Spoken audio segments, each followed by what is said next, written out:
Hello friends. तो आज की हमारी स्टोरी एक ऐसे कैट के बारे में है जो अपने मालिक से बिछड़कर एक दूसरी सिटी में पहुंच जाती है और वहां उसका सामना एक ऐसे दोस्त से होता है जो उसे लाइफ जीने का एक नया तरीका सिखाता है। तो मूवी के शुरू में हम रूडोल्फ नाम के एक कैट को देखते हैं जो जापान के एक जीफू सिटी में रहता है और उसकी मालिक है रे नाम की एक लड़की। रे रूडोल्फ को बहुत प्यार करती है और घर में उसके कंफर्ट की हर चीज मौजूद है। रे की मॉम उसे बताती है कि इस बार उनके पेड़ पर बहुत सारी स्ट्रॉबेरीज लगी हैं और वो इनमें से कुछ उसकी दादी को भेजना चाहती है। रे बैग लेकर वहाँ के लिए निकलने लगती है और देखती है कि रूडोल्फ भी उसके साथ आना चाहता है, लेकिन वो उसे घर पर ही रहने को बोलकर निकल जाती है। रूडोल्फ भी बाहर की दुनिया को एक्सपीरियंस करना चाहता था, लेकिन गेट बंद होने के कारण वो रे के पीछे नहीं जा पाता। एक दूसरी कैट उसे वार्न करती है कि बाहर जाना बहुत खतरनाक है, लेकिन रूडोल्फ उसकी एक नहीं सुनता और एक पेड़ की मदद से छत पर चढ़ जाता है। वहाँ वो एक पहाड़ और उस पर चलती कुछ केबल कार्स को देखता है और सोचता है कि बाहर की दुनिया तो बहुत ही खूबसूरत है।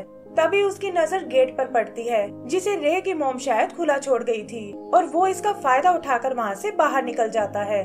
थोड़ी दूर पर उसे रे नजर आती है, लेकिन इससे पहले कि वो उस तक पहुंच पाए एक साइकिल से टकराकर वो एक फिश बॉक्स में गिर जाता है। शॉप के मालिक को लगता है कि वो शायद उसकी मछलियां चुराने आया है और उससे बचने के लिए रूडोल्फ एक ट्रक की ओर छलांग लगाता है। तभी शॉप के मालिक की फेंकी हुई झाड़ू उसे आकर लगती है और इससे वो बेहोश हो जाता है। आँख खुलने पर वो देखता है कि ट्रक उसे सिटी से बहुत दूर ले आया है और थोड़ी ही देर में वो ट्रक अपने डेस्टिनेशन तक पहुँच जाता है। रूडोल्फ वहाँ से निकलकर भागने लगता है और देखता है कि यहाँ तो हर तरफ बहुत भीड़ है। तभी एक आवाज उससे पूछती है कि लगता है तुम एक स्ट्रे कैट हो जो इस सिटी में पहली बार आए हो। और रूडोल्फ देखता है कि सामने एक बड़ा सा टॉम कैट खड़ा हुआ है। वो कैट रूडोल्फ से उसकी फिश मांगता है, वरना उसके लिए बहुत बुरा होगा। और ये सुनकर रूडोल्फ डर जाता है। पता चलता है कि वो कैट तो बस उसे डराने की कोशिश कर रहा था और उसकी फिश उसे वापस करके वहाँ से जाने लगता है। तभी हम देखते हैं कि रूडोल्फ का एक्सीडेंट होने वाला है, लेकिन वो कैट टाइम पर आकर उसे बचा लेता है और पूछता है कि आखिर तुम्हें किस बात की जल्दी है। रूडोल्फ उसे अपनी कहानी सुनाता है कि कैसे वो अपने मालिक से बिछड़ गया है और साथ ही उस कैट से उसका नाम पूछता है। इस पर कैट उसे बताता है, वैसे तो मेरा नाम गोटालोट है, लेकिन लोग मुझे टाइगर के नाम से जानते हैं। फिर वो रूडोल्फ को अपने साथ एक टेम्पल में लेकर आता है जहाँ उसने अपना ठिकाना बनाया हुआ है और बताता है कि ये जापान का टोक्यो शहर है जो तुम्हारी सिटी जीफू से बहुत दूर है और तुम्हें वापस जाने के बारे में भूल जाना चाहिए। रूडोल्फ ये सुनकर उदास हो जाता है कि अब भला वो अपने घर वापस कैसे जा पाएगा और ये देखकर टाइगर उसे अपने साथ टेम्पल में ही रख लेता है। अगली सुबह वो उसे लेकर सिटी में जाता है और पता चलता है कि बाकी कैट्स उससे बहुत डरती हैं। फिर वो लोग एक कैफे के बाहर आते हैं जहाँ के वर्कर टाइगर को अच्छे से जानते थे और वो उन्हें ढेर सारा खाना देते हैं। इसी तरह वो एक एक करके कुछ और जगह भी जाते हैं और रूडोल्फ नोटिस करता है कि हर कोई टाइगर को अलग अलग नाम से बुला रहा है। वो उससे इसका रीजन पूछता है, जिस पर टाइगर कहता है कि हर किसी से मेरा एक अलग रिलेशन है और प्यार से वो जो नाम मुझे देते हैं मैं उसे एक्सेप्ट कर लेता हूँ, क्योंकि मुझे तो बस पेट भरने से मतलब है। तब रूडोल्फ कहता है कि तुम इंसानों को बहुत अच्छे से जानते हो और ऐसा लगता है जैसे तुम भी कभी एक पालतू कैट थे।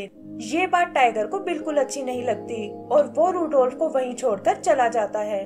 आगे रूडोल्फ की मुलाकात बक नाम के एक और बिल्ली से होती है जो काफी देर से उसे फॉलो कर रहा था और वो उसे वार्न करता है कि तुम्हें टाइगर से सावधान रहना चाहिए क्योंकि उसके मूड का कोई भरोसा नहीं है। यही वो उसे डेविल नाम के एक डॉग के बारे में भी बताता है जो टाइगर का पुराना दुश्मन है और माना जाता है कि इससे खतरनाक डॉग पूरी सिटी में नहीं है। रूडोल्फ को अभी भी लगता है कि टाइगर तो एकदम शांत और अच्छे नेचर वाला है और तब बक उसे एक स्टोरी सुनाता है कि कैसे एक डोबरमैन ने सिटी में आतंक मचा रखा था और इससे कैट्स का जीना मुश्किल हो गया था, लेकिन टाइगर ने अकेले ही उससे पंगा ले लिया और उस डोबरमैन की बहुत पिटाई की। उसने उसका एक कान भी काट डाला और धमकी दी कि अगर वो फिर से यहाँ दिखाई दिया तो वो उसका दूसरा कान भी काट डालेगा। बक उसे ये भी बताता है कि टाइगर भी पहले एक पालतू कैट था और ये सुनकर रूडोल्फ को बहुत खुशी होती है कि उसने टाइगर के बारे में सही सोचा था।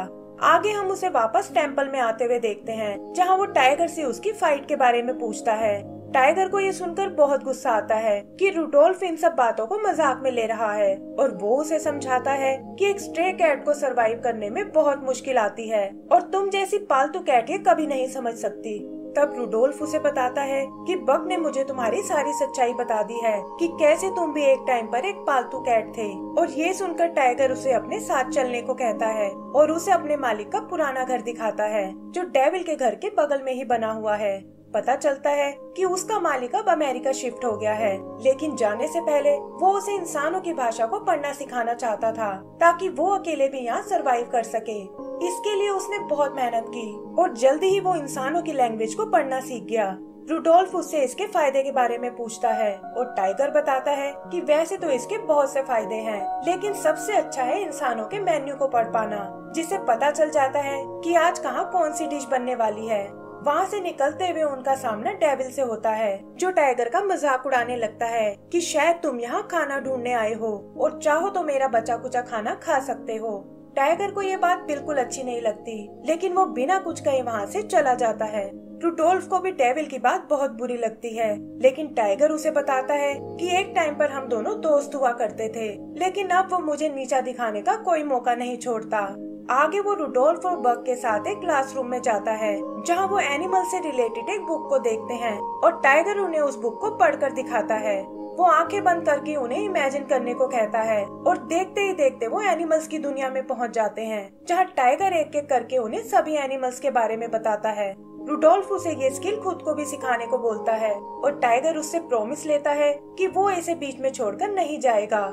उस दिन से वो रुडोल्फ को सिखाना शुरू कर देता है और दिखाता है कि कैसे उसने एक टीचर को अपना दोस्त बनाया हुआ है जिसके थ्रू वो स्कूल की लाइब्रेरी तक जा सकता है। ऐसे ही एक दिन रुडोल्फ की नजर लाइब्रेरी में चल रहे टीवी पर जाती है जहाँ उसे अपनी सिटी का पहाड़ और वो केबल्स कार दिखाई देती हैं और वो टाइगर को बताता है कि मेरी ओनर इसी सिटी में रहती है। टाइगर देखता है कि ये तो जीफू सिटी के बारे में है और वो एक ग्लोब पर रुडोल्फ को उसकी लोकेशन दिखाता है। रुडोल्फ को डिस्टेंस के बारे में कोई नॉलेज नहीं थी और उसे लगा कि जीफू सिटी तो इस जगह से बहुत करीब है, लेकिन टाइगर उसे समझाता है कि ये तो बस एक नक्शा है और असल में तो इसके लिए तुम्हें बहुत लंबा सफर तय करना होगा जो एक कैट के लिए इम्पॉसिबल है। लेकिन रुडोल्फ उसकी एक नहीं सुनता और उसकी और बक के मना करने के बावजूद भागकर सामने खड़े एक ट्रक में चढ़ जाता है। टाइगर देखता है कि ये तो एक फ्रीजर ट्रक है और वो बक को लेकर उसे बचाने निकल पड़ता है। किस्मत से वो ट्रक थोड़ी दूर जाकर एक जगह रुक जाता है और टाइगर देखता है कि रुडोल्फ अंदर जमा पड़ा है। वो किसी तरह उसे वहाँ से बाहर निकाल लाते हैं और टाइगर बर्फ तोड़कर उसे आजाद करता है। उसे रुडोल्फ पर बहुत गुस्सा आता है कि ये जल्दबाजी तुम्हारी एक दिन जान लेकर रहेगी और रुडोल्फ को भी अपनी गलती का एहसास हो जाता है। इसी तरह काफी टाइम बीत जाता है और एक दिन उन्हें जीफू जाने वाली बस का एक पोस्टर मिलता है। वो सब लोग उस पोस्टर वाले एड्रेस पर जाते हैं जहाँ पता चलता है कि बस यहाँ से कल सुबह निकलने वाली है। बक को लगता है कि आज उन्हें एक फेयरवेल पार्टी करनी चाहिए और वो रुडोल्फ से उसकी फेवरेट डिश के बारे में पूछता है। रुडोल्फ उससे मीट खाने की रिक्वेस्ट करता है, लेकिन बक कहता है कि उसका इंतजाम करना तो बहुत मुश्किल है। तभी वो टाइगर को कहीं जाते हुए देखते हैं जो कहता है कि मैं फेयरवेल वाली पार्टी से पहले वापस आ जाऊंगा। शाम को रुडोल्फ को वो कहीं नजर नहीं आता और तभी बक उसे बताता है कि टाइगर अपने पुराने घर में घायल पड़ा हुआ है क्योंकि उसकी और डेविल के बीच लड़ाई हो गई थी। रुडोल्फ तुरंत उसे चेक करने जाता है और वो देखते हैं कि उसकी बॉडी में कोई हलचल नहीं है। उन्हें समझ नहीं आता कि अब उन्हें क्या करना चाहिए और तभी रुडोल्फ को एक आइडिया आता है। वो भागकर टाइगर के दोस्त टीचर के घर जाता है और लिखकर उसे बताता है कि टाइगर की जान खतरे में है। टीचर तुरंत टाइगर को लेकर एक क्लिनिक में आता है और यहाँ बक से पता चलता है कि टाइगर डेविल से थोड़ा मीट मांगने गया था ताकि वो रुडोल्फ की विश को पूरा कर सके, लेकिन डेविल ने इसका गलत फायदा उठाया। उसने पहले तो टाइगर की बहुत इंसल्ट की और फिर अचानक उस पर अटैक कर दिया। रुडोल्फ को ये सुनकर बहुत दुख होता है क्योंकि उसे लगता है कि ये सब शायद उसी के कारण हुआ है। तभी टीचर आकर उन्हें बताता है कि टाइगर की जान बच गई है, लेकिन 2 हफ्ते के लिए उसे रेस्ट करना होगा। वो उसे और रुडोल्फ को अपने घर ले आता है जहाँ टाइगर कहता है कि मैं तो तुम्हें तुम्हारे घर तक छोड़ना चाहता था, लेकिन अब तुम्हें वो सफर अकेले ही तय करना होगा। रुडोल्फ भी अपनी केयर करने के लिए उसका थैंक्स बोलता है और तभी बक उन्हें बताता है कि बस अपनी लोकेशन पर पहुँचने वाली है। वो दोनों एक दूसरे से अलविदा लेते हैं, लेकिन रुडोल्फ बाहर आकर कहता है कि पहले मैं उस डेविल नाम के मॉन्स्टर को सबक सिखाना चाहता हूँ। वो डेविल के पास आकर उसे चैलेंज करता है और कहता है कि मैं यहाँ टाइगर का बदला लेने आया हूँ। डेविल गुस्से में उस पर अटैक कर देता है और ऐसा लगता है जैसे रुडोल्फ ने अपने लिए मुसीबत मोल ले ली है, लेकिन डेविल उसके साइज और फ्लेक्सिबिलिटी का मुकाबला नहीं कर पाता और भागते हुए एक पूल में जा गिरता है। वो देखते हैं कि डेविल को तैरना बिल्कुल नहीं आता और उसे बचाने से पहले वो प्रॉमिस लेते हैं कि आगे से वो किसी को बुली नहीं करेगा। फिर वो एक स्टिक पकड़कर उसकी हेल्प करते हैं और रुडोल्फ उसे वार्न करता है कि अगर अगली बार ऐसा किया तो मैं तुम्हारे कान काट डालूंगा। रुडोल्फ वापस टाइगर के पास आता है और कहता है कि जब तक तुम ठीक नहीं हो जाते मैं तुम्हें छोड़कर कहीं नहीं जाऊंगा। इसी तरह कुछ और टाइम बीत जाता है और हम देखते हैं कि टाइगर भी अब पहले से बेहतर हो गया है। फिर एक दिन बक आकर उन्हें बताता है कि टाइगर के मालिक के घर की जगह एक नया घर बन रहा है और वो लोग उसे चेक करने जाते हैं। यहाँ रुडोल्फ एक बार फिर डेविल से मिलता है जो अपने बिहेवियर के लिए बहुत शर्मिंदा है और उसे बताता है कि टाइगर हमेशा अपना खाना मेरे साथ शेयर किया करता था, लेकिन मैंने उसकी दोस्ती की कभी कदर नहीं की और मुझे इस बात का बहुत पछतावा है। वो रुडोल्फ को अपना कुछ स्पेशल खाना देता है और कहता है कि ये तुम जाकर टाइगर को दे देना और कहना कि डेविल उससे माफी मांगना चाहता है।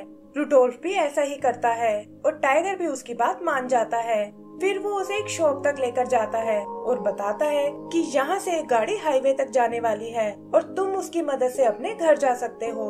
रुडोल्फ ये सुनकर थोड़ा उदास हो जाता है, लेकिन टाइगर कहता है कि मैंने तुम्हें लाइफ के बारे में बहुत कुछ सिखाया है और मुझे उम्मीद है कि तुम मुझे डिसअपॉइंट नहीं करोगे।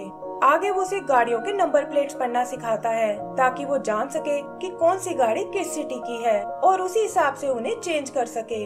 उस रात वो डेविल के यहाँ एक पार्टी करते हैं जहाँ टाइगर सबको बताता है कि वो भी अपने मालिक के पीछे अमेरिका जा रहा है और ये सुनकर वो सब चौंक जाते हैं।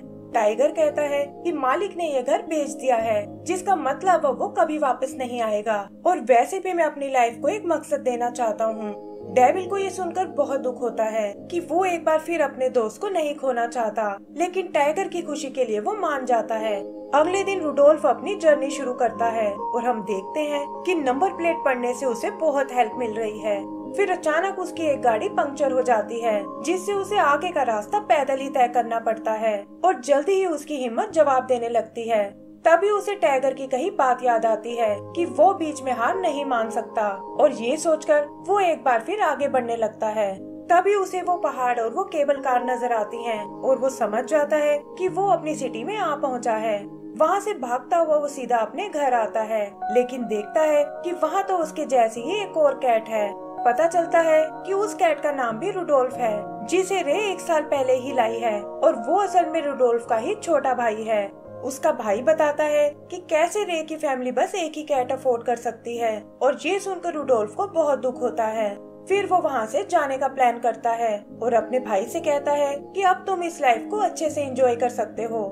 आगे हम उसे वापस टोक्यो की ओर जाते हुए देखते हैं, क्योंकि उसे भी अपनी लाइफ का मकसद मिल चुका था और जल्दी ही वो टेम्पल तक पहुंच जाता है। वहाँ उसे कोई नजर नहीं आता और उसे लगता है कि टाइगर शायद अमेरिका चला गया है। ये सोचकर वो उदास हो जाता है और तभी हम देखते हैं कि टाइगर और बक वहाँ उससे मिलने आए हैं। रुडोल्फ उसे देखकर बहुत खुश होता है और बताता है कि अब मैं तुम्हें छोड़कर कहीं नहीं जाऊंगा और ये कहकर वो रोने लगता है। आगे टाइगर उसे बताता है कि मैं तो अमेरिका जाने ही वाला था, लेकिन फिर मुझे पता चला कि मेरा मालिक सिटी में वापस आ गया है और ये घर भी उसने अपने लिए ही बनवाया है। टाइगर का मालिक भी उसके दोस्तों को देखकर बहुत एक्साइटेड होता है और रात को उनके लिए एक पार्टी अरेंज करता है। यहीं वो लोग डेविल को भी देखते हैं, जिसने अब तैरना सीख लिया है और ये देखकर उनको बहुत अच्छा लगता है। टाइगर रुडोल्फ से कहता है कि स्ट्रे होने या ना होने से कोई फर्क नहीं पड़ता, बस अच्छे दोस्तों का साथ होना चाहिए। और इसी के साथ हमारी ये मूवी खत्म हो जाती है। तो दोस्तों, अगर आपको ये मूवी पसंद आई हो तो प्लीज हमें लाइक एंड सब्सक्राइब करना ना भूलें। Thank you.